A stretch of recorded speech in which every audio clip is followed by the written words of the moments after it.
So, hello guys, ito yung Panasonic top box natin. So, ito ay C90. So, 4i5 RDDR3. So, yan. So, naka-rotate siya. Ito naman ay yung CX20 natin. So, meron siyang dual battery. 16 GB of RAM, DDR4. Tapos 7th gen 4i5. So, 2-in-1. Ito. So, pwede siya maging tablet. Yan.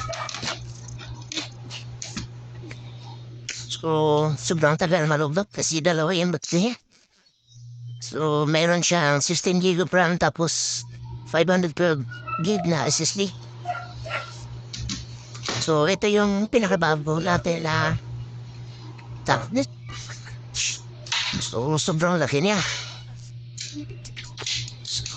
So, yan. Malaki siya at saka mababal. So, in-order ko sa to galing ng Japan. So, yan. So, format natin. So, CFD1. Yan. So, ito yung mga collection natin. So, meron siyang Core i5 pa din. 16 GB of RAM tapos 1 TB na SSD. So, matagal pa rin malubat.